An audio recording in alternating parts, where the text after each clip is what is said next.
Buenas noches, tengan todos. Hoy es 13 de septiembre del año 2021.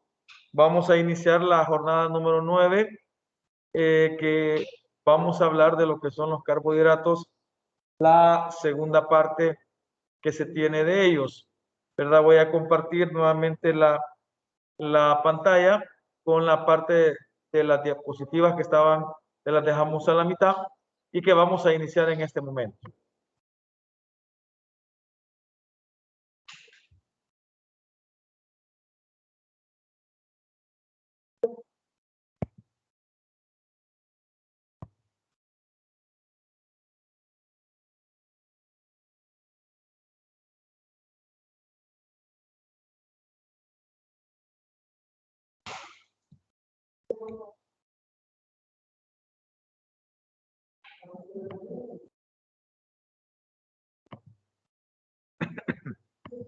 Vamos a empezar aquí más o menos en esta.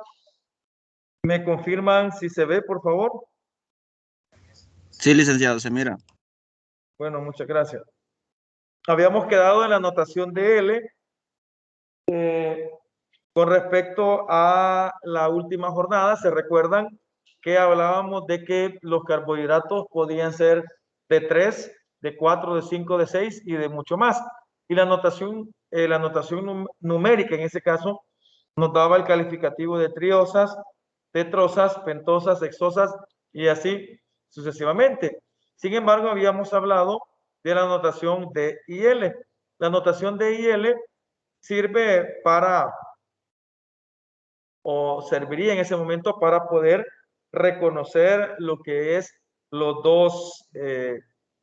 dos formas en que se pueden dar los compuestos, ¿verdad? Ya que entre ellos existe algo que se llama imagen especular, donde si un compuesto se pone al espejo del otro compuesto, al final se va a dar lo que es la quiralidad o lo no quiral, o la aquiralidad. Y entonces, en ese sentido, los hidrógenos, oxígenos y la función cetona y la función aldehído puede tener un cierto cambio, y de ese cambio pues es que se habla en la notación de IL, ¿verdad? Habíamos quedado, vea, que iba a ser D cuando el OH se mantenía en el penúltimo carbono a la derecha. Y si era OH del penúltimo carbono de arriba hacia abajo, en ese caso pues iba a ser notación L, ya que eso se basa en la imagen vista a un espejo. Eso era lo último que terminábamos diciendo. Aquí estaban algunos compuestos de, vea, hasta aquí nos habíamos quedado, y el siguiente concepto en este caso es el de epímeros. El de epímeros es el siguiente concepto que se viene. Los epímeros ya lo vamos a definir y ahí está bien, quizás bien explicado. Dice, muchos azúcares comunes están cercanamente relacionados, se diferencian únicamente por la estereoquímica de un único átomo de carbono. Cuando hablamos de la estereoquímica, estamos hablando de la proyección que él tiene en el espacio y de la interpretación que de este puede llegar a tener. Dice acá que un epímero, buscando una definición, otra definición, dice acá que es un estereoisómero de otro compuesto que tiene una configuración diferente en uno solo de sus centros estereogénicos. Cuando se incorpora un epímero a una estructura en anillo es llamado anómero. ¿Qué quiere decir? Veamos acá. Tenemos la D eritrosa, que es la primera de la izquierda, versus la D treosa. Fíjense que va a ser epímero cuando usted tenga dos compuestos. En ese caso, tenemos las dos de la izquierda, y si usted observa, y es bien específico en la observación, va a darse cuenta de que la D eritrosa con la D treosa solamente tienen una pequeña diferencia, que sería la diferencia que radica en el carbono 2, que está señalado en ese caso. Miren, Ustedes ven en el caso de la D eritrosa y de la D treosa, tenemos un único carbono, digamos así que volteado o cambiado.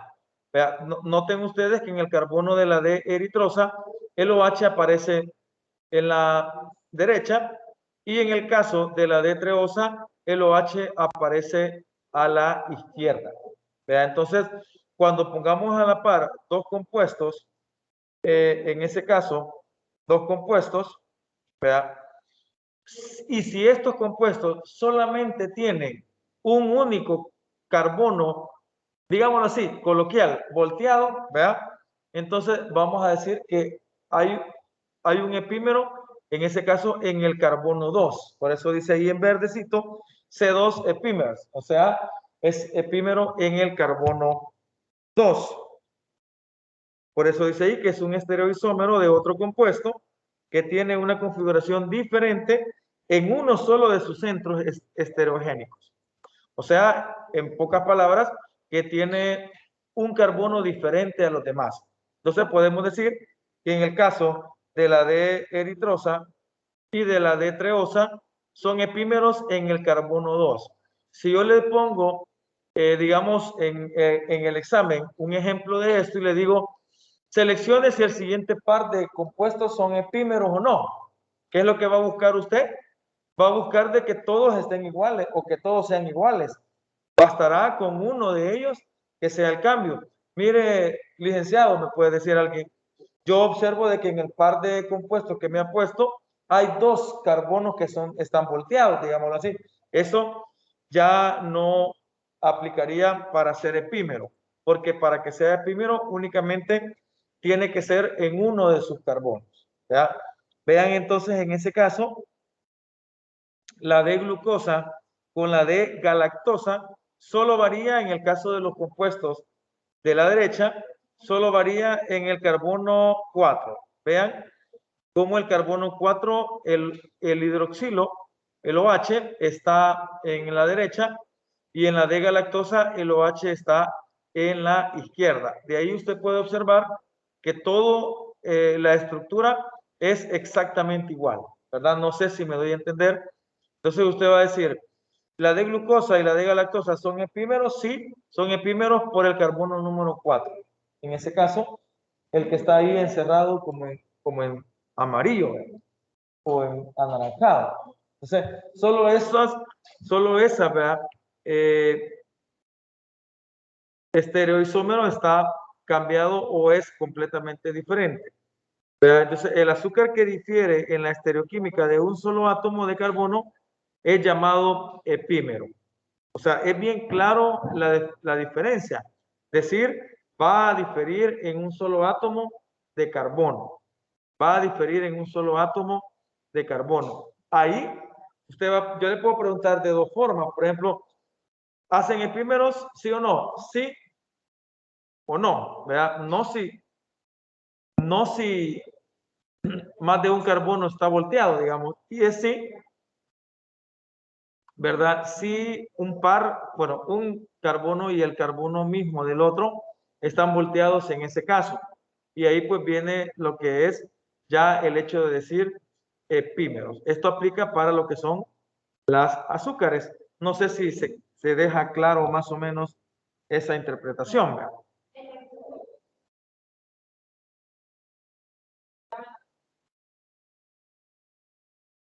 No, ese se llama...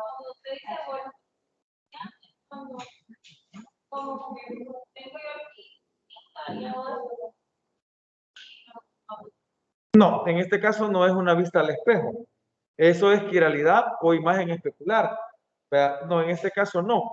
Si usted digamos, si la D glucosa no es imagen al espejo de la D galactosa, no lo es, ¿verdad? Ajá.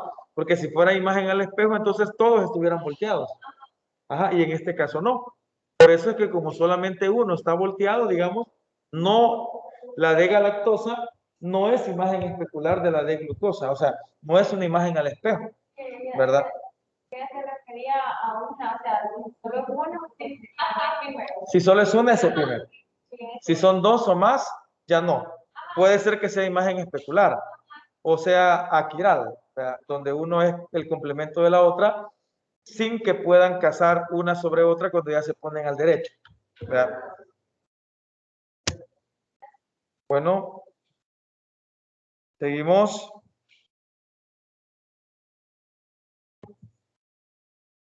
Ahí tenemos otro ejemplo de lo que son epímeros. Miren, ahí tenemos la D ribosa con la D arabinosa, ¿verdad?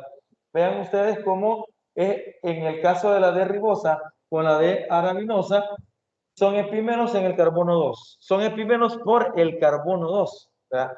Vean, ahí está marcado en amarillo, ¿verdad? Como la imagen no es especular una sobre la otra, ¿verdad? Porque no son imágenes vistas al espejo, sino que únicamente varía en el carbono 2, donde el derecho de la D ribosa, el OH está en el derecho, y en la D arabinosa está en el izquierdo, ¿verdad?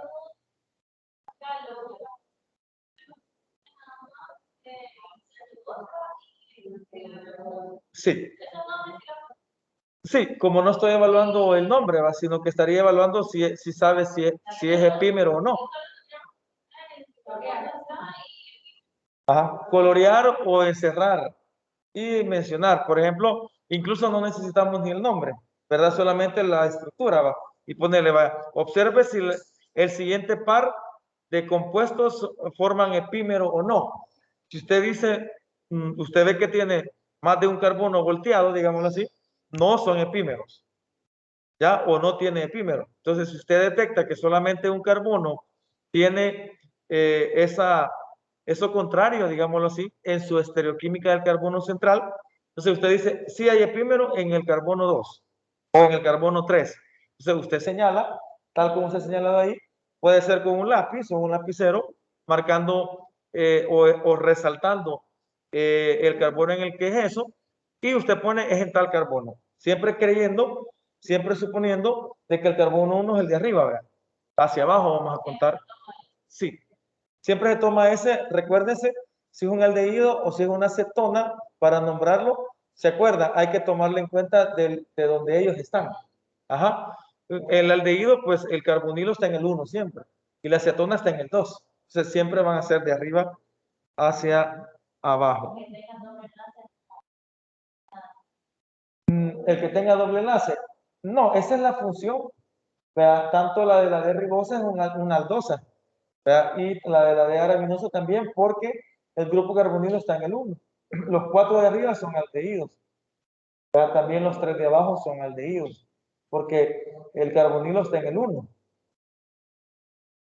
Vean el caso de la D idosa y de la D talosa, que son los dos de la derecha, también son epímeros en el carbono 3, en ese caso, puede ser carbono 3 epímero.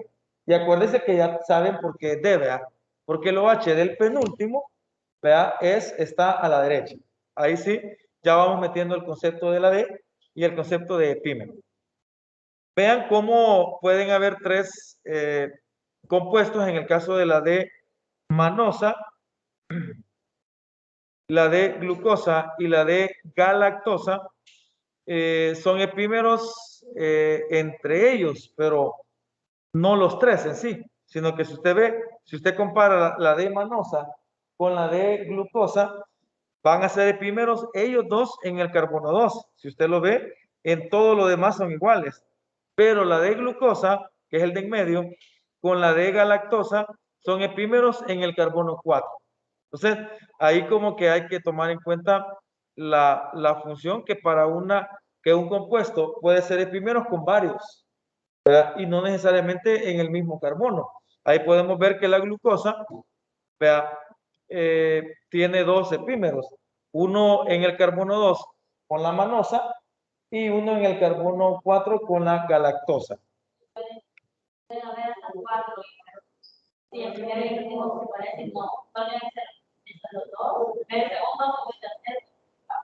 No, puede ser cualquiera. Ahora la pregunta está, a ver si me contesta. ¿La D manosa y la D galactosa son epímeros?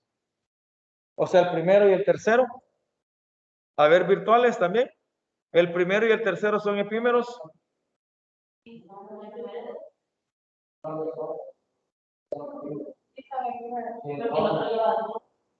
¿Son epímeros el primero y el tercero? Ah, en el cuarto. Veamos, este está igual, vean. Esta no está igual, ¿sí? Esta está igual. Este ya no está igual. Ya tiene dos. ¿Ya? Y este no tiene dos. No, ese. ¿Ya? ¿Ya? Entonces, por ejemplo, ahí acabamos de hacer acá, la manosa con la galactosa no son epímeros entre ellos, porque estoy hablando del primero y el tercero, porque el carbono 2 es diferente y el carbono 4 es diferente. ¿Ya?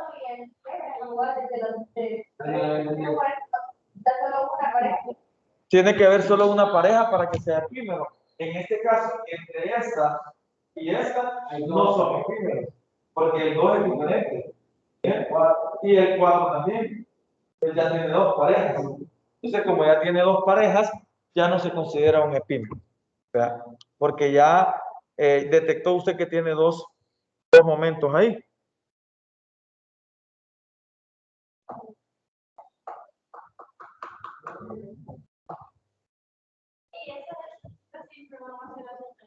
Sí, siempre se ponen así, hacia abajo.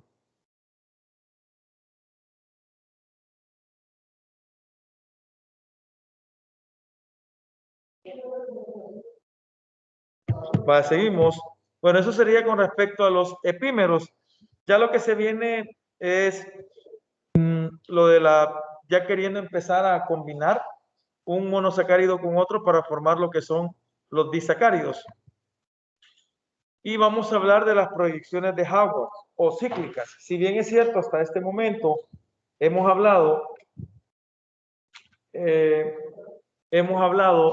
que los compuestos como la glucosa, la galactosa, la manosa, se presentan de manera lineal, como me acaban de preguntar ahorita, hacia abajo, no es la forma más común para un carbohidrato.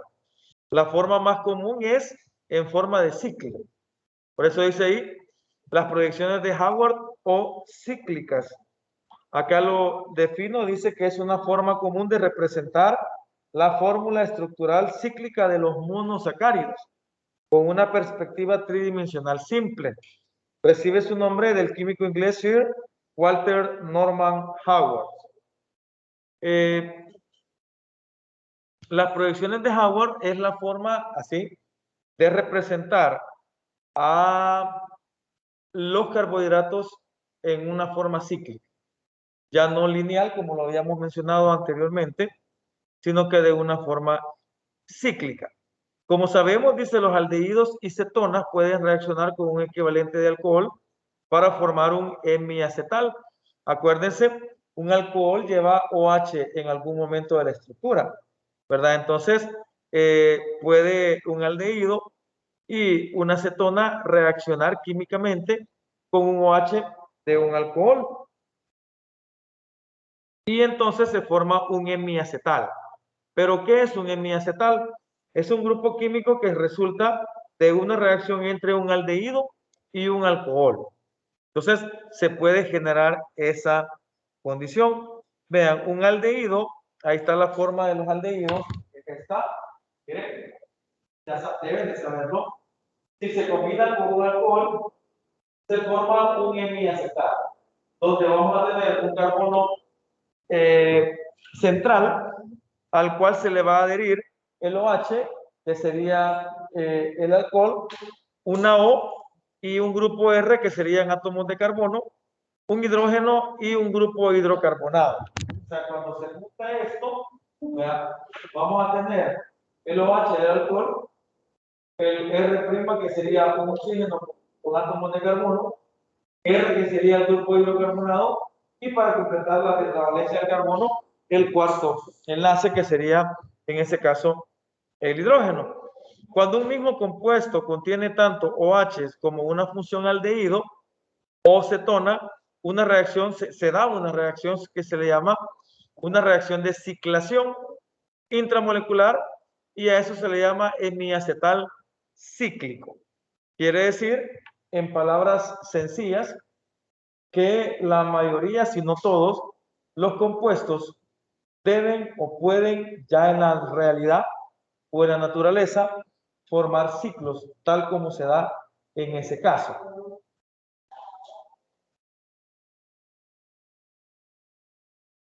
Entonces, en ese caso, lo que se hace es que el carbohidrato se pone, digámoslo así, acostado, ¿verdad? Y al ponerse acostado, él empieza a hacer como un ciclo, como a cerrarse, de tal manera que combine directamente lo que es el grupo carbonilo con el OH del carbono 1, 2, 3, en ese caso, con el OH del carbono 5, con este OH, este al final termina combinándose con el grupo aldehído, formando este, ¿ya? Una combinación entre él. De hecho, si usted tiene este compuesto, si lo vemos cuadradito, vamos a tener el aldehído arriba y abajo OH, si se recuerdan cómo era. Al final, si usted se acuerda de la definición de alcohol, un alcohol tiene en su característica un grupo OH. ¿Verdad? Por lo que si estos, por atracciones entre ellos, se es capaz de hacer eso, ¿verdad? Porque se maneja ese tipo de situación. Y entonces el carbono 1 va a terminar siendo el carbono del aldehído, el 2, 3, 4, 5 hacen un ciclo y si usted se fija, se forma lo que es un hexágono, ¿verdad? Pero el hexágono no es de 6 carbonos, sino que es de 5 carbonos y el sexto vértice es un oxígeno que es el que resulta del OH que aparece allá y rompiendo el doble enlace para formar lo que es este hemiacetal. El hemiacetal es este. Acá se forma lo que es el alcohol, está formando parte del grupo aldehído y el grupo, la O que aparece acá, y el otro hidrógeno que hace el cuarto enlace. No sé si me doy a entender, es como algo enchivolado, digámoslo así. Lo que usted tiene que saber así en palabras sencillas es que todos los carbohidratos se cierran, ¿ya? Y que se cierran formando compuestos cíclicos. Que la forma más común de los carbohidratos no es hacia abajo, como estábamos viendo para los epímeros, ni para las triosas, no. La forma más común de los carbohidratos es en forma cíclica, ¿ya? Porque una misma molécula tiene, si usted se fija, si se ha fijado anteriormente, una misma molécula tiene su grupo aldehído en una punta y en la otra punta un grupo alcohol, porque tiene OHs. O un grupo cetona y en la otra punta un grupo alcohol, porque tiene OHs, recordando las funciones orgánicas. Entonces, entre el aldehído, cetona y el OH, ya a nivel de la naturaleza, digámoslo así, ellos por sí solos se jalan entre ellos, formando ciclos naturalmente. Vea, es como se deben de presentar.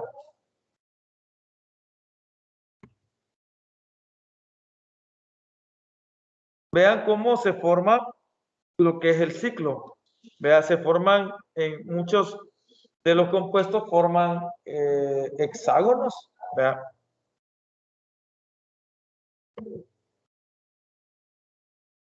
El átomo de carbono que forma parte del hemiacetal es llamado carbono anomérico y dos diferentes anómeros pueden ser formados glucosa aldohexosa.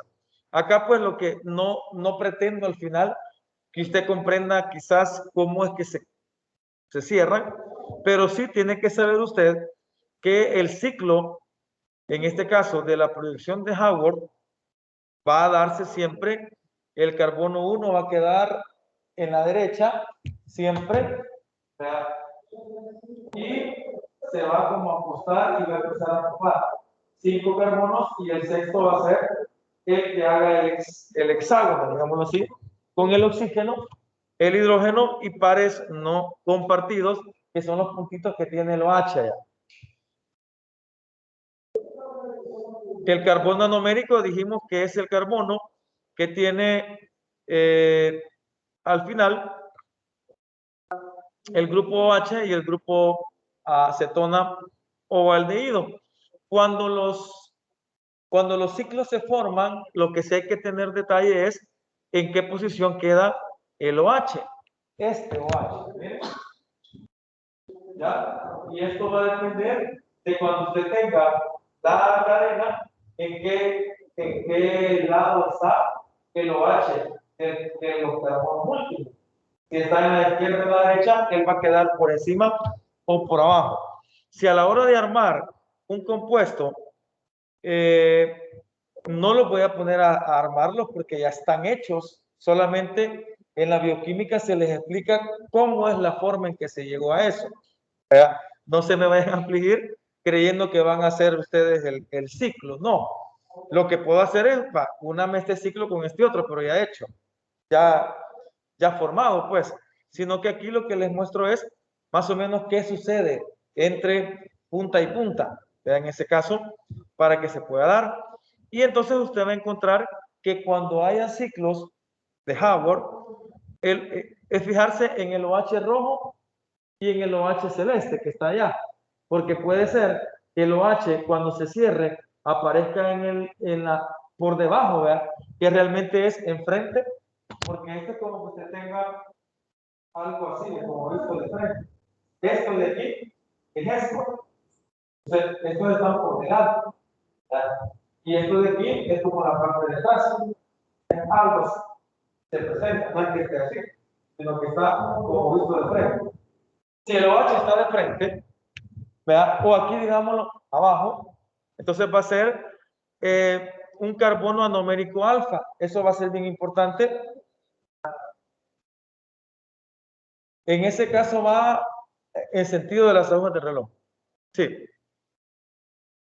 Y si el OH a la hora del arreglo queda por encima o atrás, digamos así, pues entonces va a ser un carbono anomérico beta. Eso va a ser bien importante para más adelante. Dice acá, en el anómero alfa OH está hacia abajo en el anillo. Está. En el anómero alfa OH. En el anómero alfa OH está hacia abajo. Está. En el anillo. ¿Ya? Y en el anómero beta OH está hacia arriba en el anillo. Entonces, en este te fijamos. Alfa OH, beta OH. Eso va a ser la posición, ¿verdad? Alfa si está por debajo y beta si está por encima, ¿verdad? A la hora de la interpretación.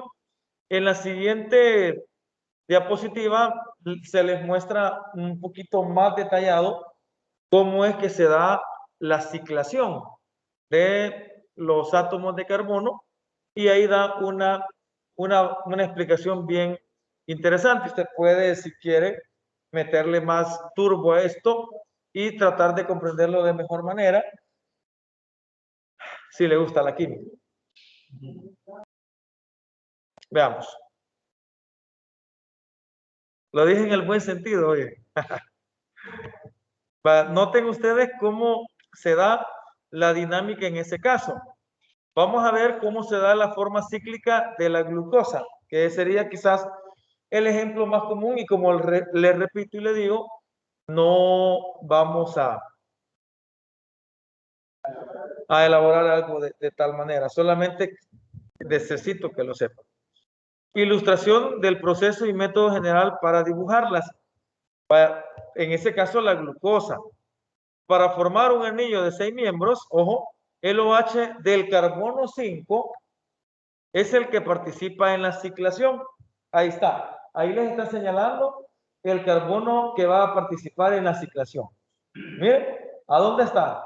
A la derecha. ¿Sí o no? Por ese D. Porque ese es el que va a servirnos. Lo de inglés, ahí ustedes lo pasan al español. Este grupo H es el encargado de del grupo carbonilo para la ciclación de un grupo de 6 carbonos. Sí, es la distancia la que al final genera esa situación. Sí, el penúltimo carbono es la distancia correcta. Porque es el más alejado del aldehído en ese caso. O sea, es la distancia correcta porque este es el más alejado de este, que no es este. Entonces, el más alejado de la función. Por eso es el perfecto en ese caso. Siempre va a ser el penúltimo. Entonces, ¿qué dice? Como es de glucosa, miren, aquí está, ya está señalado el OH rojito, que es el que va a participar en la ciclación. Dice, vamos a rotarlo, ¿verdad? O sea, lo acostamos, digámoslo así, en palabras sencillas, y observe dónde queda el OH.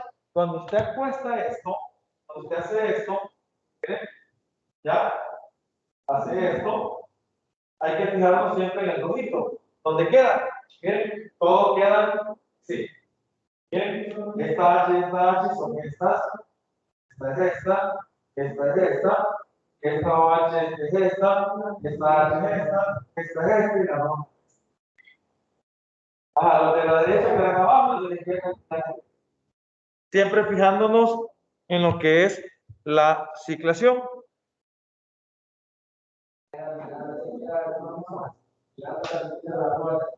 Girando en el sentido de las agujas del reloj. Exacto.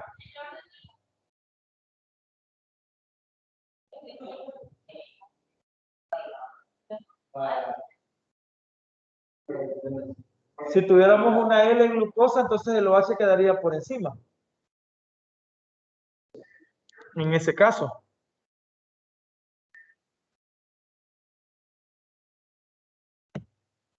Vale.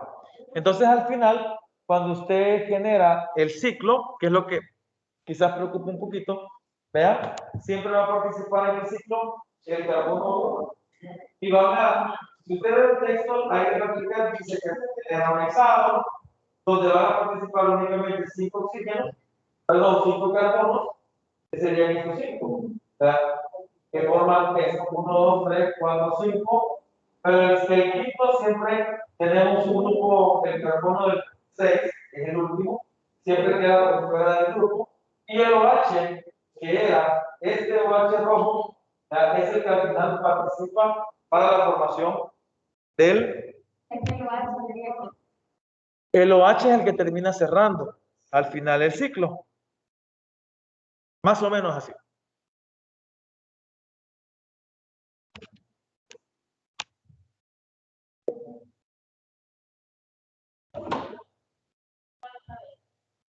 La anterior.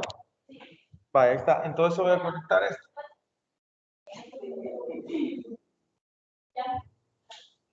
Vaya, ahora lo voy a conectar. Que se me olvidó. Vaya, pasamos a la siguiente. Ya que tenemos una idea de cómo es la forma en que se puede cerrar, cada uno tendría una forma diferente de cerrarse. Ya se habla de lo que son los disacáridos. ¿Qué es un disacárido? Un disacárido es ya la combinación de dos monosacáridos. Y se van a unir cuando están en su forma cíclica. En ese caso, se van a terminar bien. Dice, el carbono anomérico de un azúcar, ¿cuál es el carbono anomérico? Va a ser el carbono 1, ¿sí o no? Ese es el carbono anomérico, que es el que contiene al aldehído y al alcohol.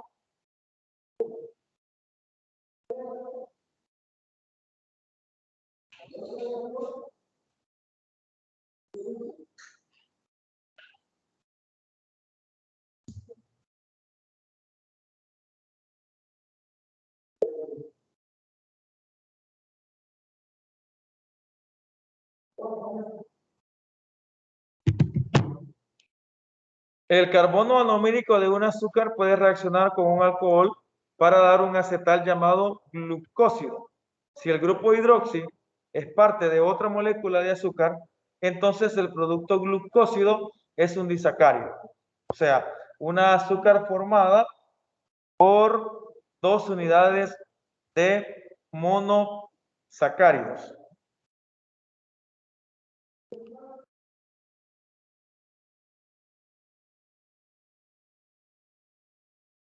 Y entonces un disacárido sería combinar dos monosacáridos en su forma cíclica, donde van a participar el carbono 1 de un compuesto con el 4 del otro compuesto, ¿verdad? En ese caso.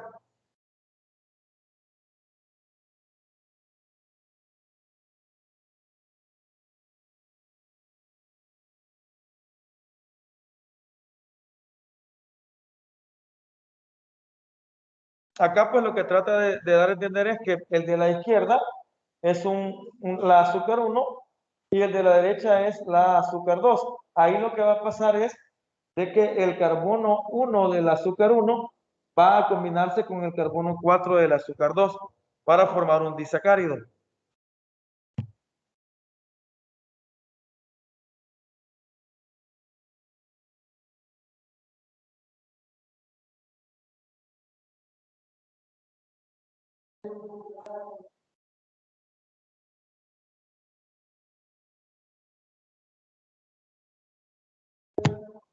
Seguimos. Porque quiere llover. Sí. Si el grupo hidroxi es parte de otra molécula de azúcar, entonces el producto glucósido es un disacárido. Azúcar formada por 2 unidades de monosacárido. Y ahí quiero que más o menos vean cómo es que se forma un disacárido.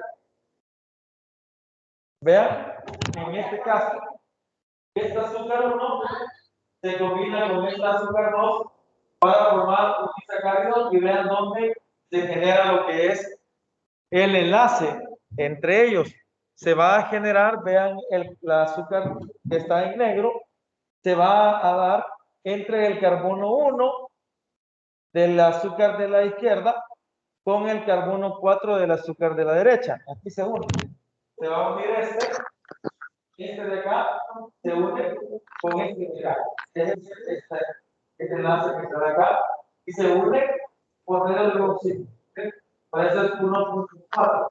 1.4. Y este es el enlace introducido. En este caso. Bueno. Hola.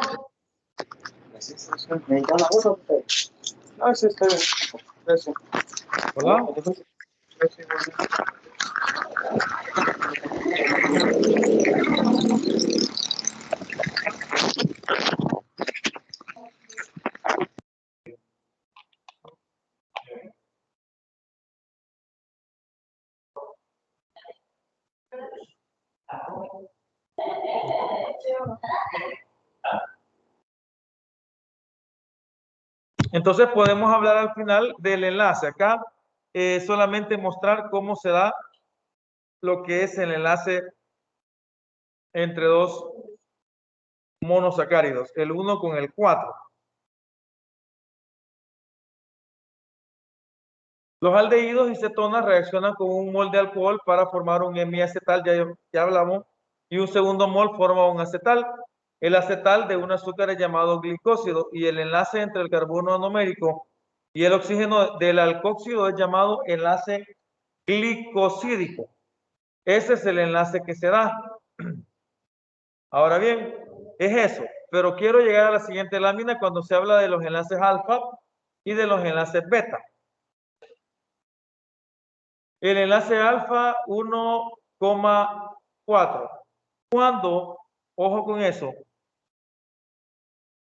lo voy a destapar. Ahí está. El enlace alfa, ¿se recuerdan cuál era el enlace alfa? O el alfa en el caso del OH. ¿Estaba abajo o estaba arriba? Va a ser alfa cuando el carbono 1, ojo con eso, cuando el carbono 1, el OH esté por debajo, ya va a formar enlace alfa y el oxígeno va a quedar como en forma de V. Este es el enlace y aquí está el OH, ¿ya? Y entonces al final queda como en forma de V. Ya van a ver cuando el beta queda como. Entonces, cuando el enlace alfa se dé en el enlace 1, voy a quizás adelantar la diapositiva y retrocederla para que vean cómo es que se da en este caso la diferencia.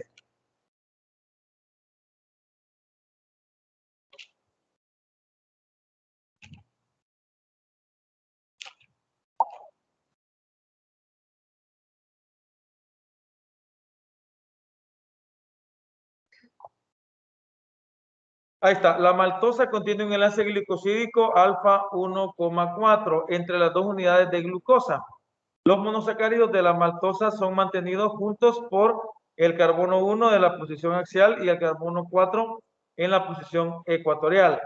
Y es alfa porque el OH estaba por debajo. Ahora quiero que pasen al siguiente. Miren el beta. Ahí está. En el enlace beta, era lo que les mencionaba al final, al inicio, ¿verdad? Esta situación es cuando el OH aparece por arriba. Vean y noten la diferencia, cómo se da el enlace glucosídico, en ese caso, para un enlace beta. En aquel quedaban así, los dos por debajo, y en este queda uno como arriba. Este siempre se mantiene por debajo, pero en lugar de hacer esto, porque en el anterior era este con este de aquí. Tal queda como más abajo, pero en este otro queda este siempre igual, pero como está por encima, el enlace sale con una tendencia hacia arriba. No sé si se sienten frustrados. Es frustrante, de verdad. ¿Y los virtuales cómo se sienten?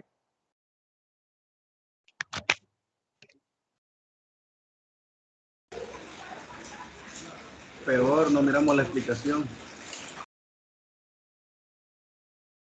¿Perdón? Peor, no miramos los detalles de la explicación, le digo. Ah, sí, ¿verdad?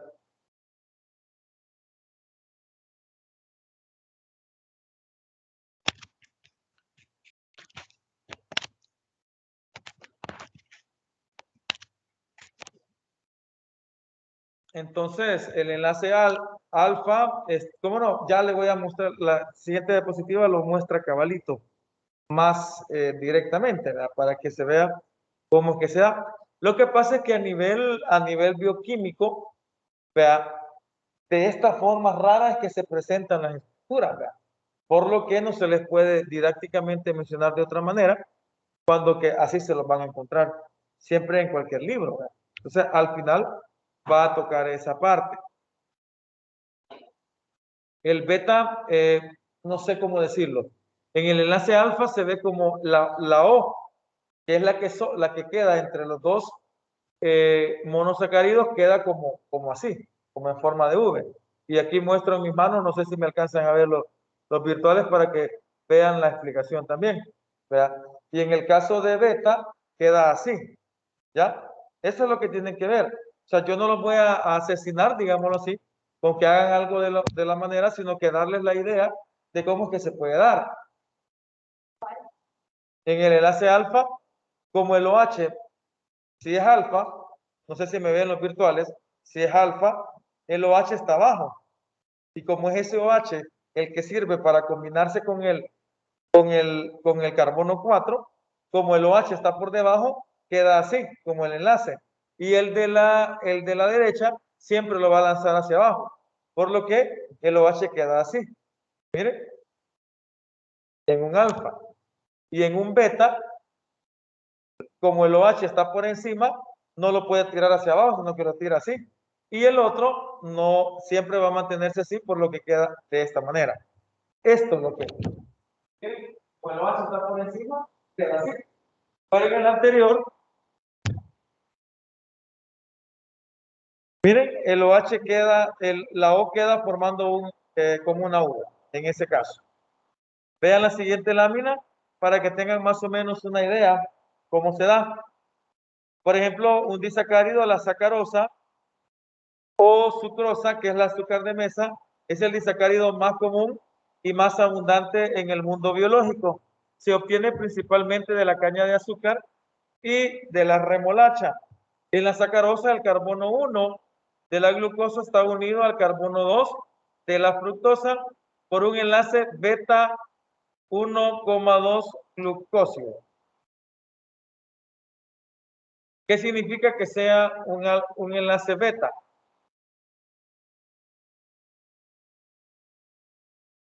Debido a que los carbonos anoméricos de la glucosa y la fructosa están involucrados en la formación del enlace glicosídico, la sacarosa es un azúcar reductor. Eso lo vamos a demostrar más adelante. Creo que hay una práctica de carbohidratos donde se habla de las azúcares reductoras y de las no reductoras.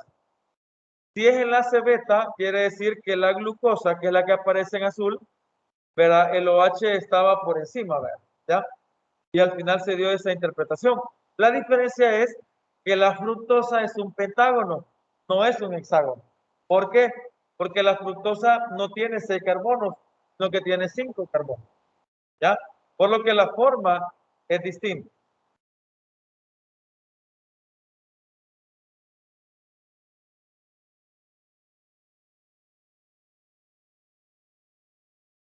Los polisacáridos, contarles a los virtuales que está cayendo una lluvia inmensa acá, que nos vamos a ir en lancha. Los polisacáridos son compuestos con elevado peso molecular, con más de 20 unidades de monosacáridos. Los polisacáridos carecen de sabor dulce. Si no, acuérdense cómo es el macarrón, por ejemplo, pero no tienen sabor dulce. Y son macromoléculas formadas por la unión de muchos monosacáridos mediante el enlace O glucosídico. Se clasifican según la función en estructural, en los enlaces beta, y de reserva, enlaces de tipo alfa. La composición de los monosacáridos pueden ser homopolisacáridos, que son monosacáridos iguales, y heteropolisacáridos, que son monosacáridos distintos. Vamos a hablar de algunos así rapidito. En este caso, la celulosa. La celulosa forma la matriz de la pared celular de las células vegetales. De la celulosa se saca el papel, ¿verdad? Que es el que usamos en los cuadernos, ¿verdad? La celulosa no es nutriente para el ser humano, no nos sirve para comer, o sea, no podemos comer papel porque no nos va a nutrir, aunque sea un polisacárido, ¿verdad? Los rumiantes sí pueden digerir, digamos eso, pero recordémonos que los rumiantes tienen un estómago bastante especial, ¿verdad? Se habla de que tienen 4 estómagos y ahí son capaces de poder digerir en algún momento del ciclo, inicio, salida, inicio, final de eso. Sería la celulosa. Más o menos así. Yo creo que en esta imagen se ve más o menos el tipo de enlace que se da. ¿Qué tipo de enlace es? Ahí lo dice, pero es beta, ¿verdad? ¿Sí o no? Ya lo ven que es beta. O sea, a mí no me interesa el hecho de cómo armarlo, sino que usted vea la imagen y diga, ah, es beta. Ya, porque el OH estaba por encima o el OH estaba por debajo. Ahí se nota que es beta. Es un enlace beta glucosídico. Observen cómo se da. Como es un polisacárido, aquí podemos ver el inicio. Aquí es posible, ¿verdad? Y aquí es posible. Para formar cantidades largas, cuenta 100. Ajá. Yo le podría poner de esto, lo que siempre pregunto es si usted puede identificar si el enlace es alfa glicosídico o beta glicosídico. Y se pone y usted dice qué tipo de enlace es.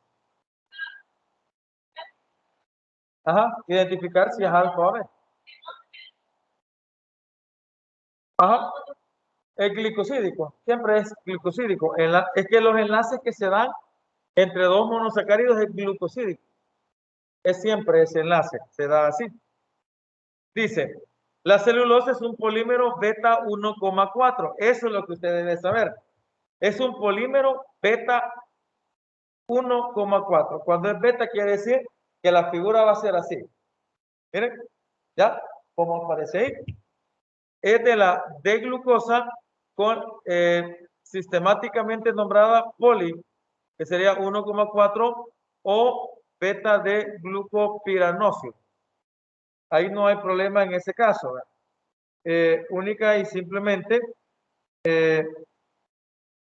la interpretación que se le da a eso. La celulosa es el material orgánico más abundante. Estamos mencionando algunas de las características importantes. Y es sintetizado por las plantas como material estructural para soportar el peso de las plantas. O sea que la celulosa forma parte del tallo, forma parte del tallo de una planta y es la que lo hace duro, pues, digámoslo así. Esto es hablando de la celulosa.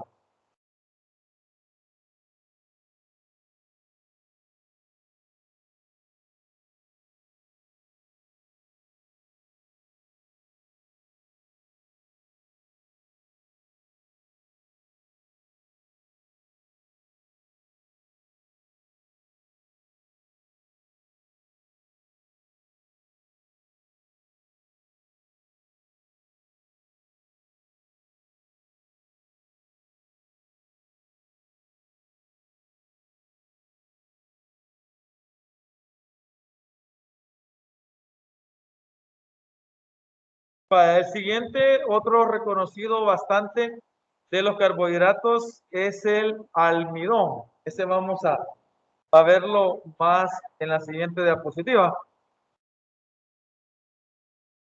El almidón, observen, es un homopolisacárido de reserva de los vegetales. Vea, entre ellos están los más comunes.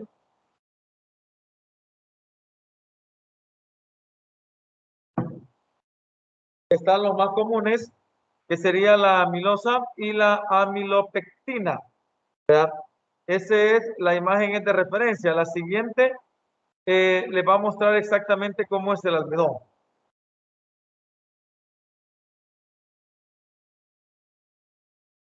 Más o menos ahí se ve.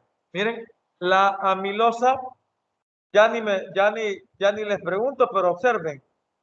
¿La amilosa es alfa o es beta? Alfa, va. Si ya llegaron a ese punto, lo anterior queda como bien complicado, bien fácil. Hay alfa, pero sin ver las alfitas que aparecen ahí, usted sabe que es alfa, ¿verdad? ¿Sí o no? Porque el oxígeno forma esto. El oxígeno, que es el que enlaza un mono con el otro monosacárido, ¿verdad? Y la amilopectina, ¿qué tipo es? ¿Alfa o beta? Es alfa, ¿verdad? También. Imagínense que la tal amilosa o amilasa, ¿verdad? Son 4000 glucosas unidas. Eso es, como les digo, lo que empezamos a conocer. ¿Ah? ¿Cómo?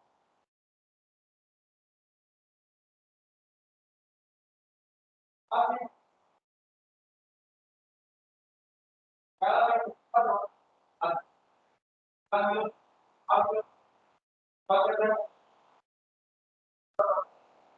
que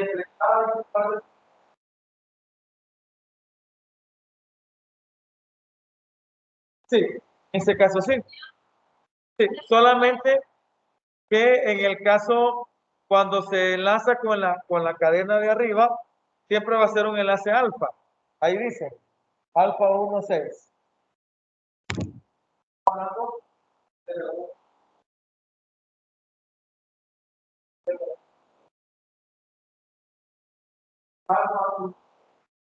Siempre se está uniendo en alfa porque los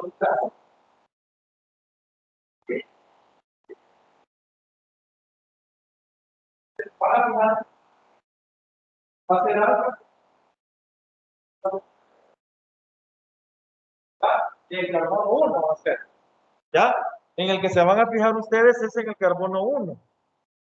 Si el carbono 1 es alfa, el OH va a estar por debajo y el enlace lo va a tirar hacia abajo. Y ahí lo está tirando hacia abajo, ¿sí o no? Pero como está con el 6, siempre es alfa porque se va a fijar usted en el 1, en el anomérico, no en los demás. ¿Ya?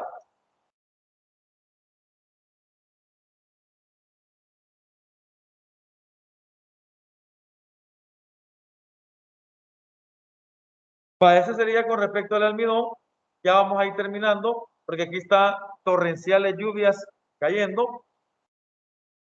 Otro que es bien importante es el glucógeno. Es en la digestión. En una persona de 70 kilogramos hay entre 375 y 475 gramos de glucógeno. El 70% se encuentra en el músculo, el 25% en el hígado y el 5% restante es glucosa circulante que anda en todo el cuerpo. Algunos conocidos o comunes es la glucogenofosforilasa y la 4-glucanotransferasa. La primera rompe los enlaces alfa 1,4, se detiene 4 restos antes de la ramificación y la gluconotransferasa traslada 3 restos al otro extremo. Eso es un rollo gigantesco, ¿verdad? De verdad es grandísima la interpretación que se debe dar. Ahí pues se busca lo más sencillo que se pueda mencionar. El glucógeno tiene la misma estructura que la amilopectina, pero las ramificaciones alfa 1,6 se producen cada 8 a 12 restos de glucosa. Ahí está más o menos una penumbra de lo que es la forma en que los monosacáridos se van uniendo. Como les digo, es un rollo gigantesco, ¿verdad? Que no debe de causarles ninguna preocupación. Hay bastantes cosas que podemos rescatar en el caso de los carbohidratos, que yo sé que se los pueden saber. Y terminamos pues con el glucógeno, que en una persona de 70 kilogramos es la misma, ¿no?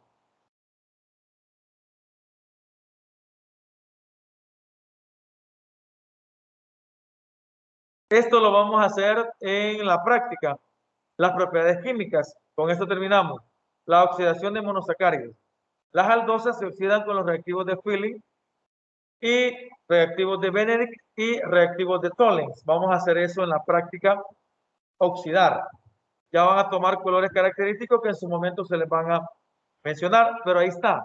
Las cetonas o cetosas forman primero el hemiacetal interno para luego oxidarse. Quiere decir que si usted tiene una glucosa que es un azúcar reductor, si usted le agrega reactivo de Pelling o reactivo de Benedict, va a romper al hexágono, que es la de ahí arriba, la que estoy dando, y entonces va a tomar la glucosa un color rojo ladrillo. Eso lo van a entender perfectamente cuando hagamos la práctica. Van a ver que cuando usted agarra, por ejemplo, agua con azúcar y le aplica reactivo de Pelling o de Benedict, va a tomar un tono rojo ladrillo al calentarse, ¿verdad? Y ahí se rompe lo que es el carbohidrato. Y eso nos va a entender que es un azúcar reductor. Y los monosacáridos con oxidación se puede dar siempre que sea un aldehído, ¿verdad? Un aldehído, como en este caso la glucosa, con agua y con bromo puede generar ácido aldónico y con enzimas ácido urónico y con ácido nítrico ácido aldárico, ¿verdad? Eso sería como hasta cierto punto de información.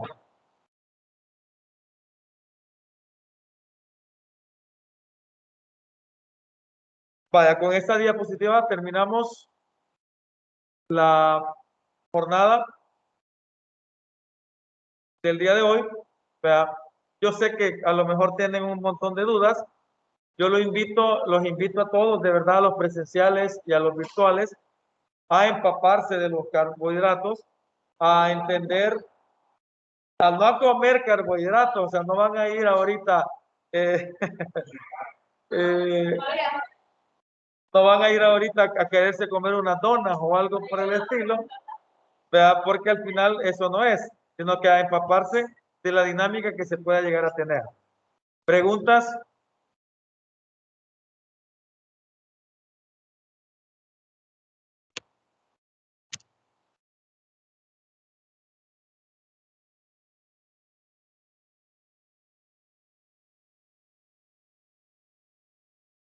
Bueno, voy a guardar la clase.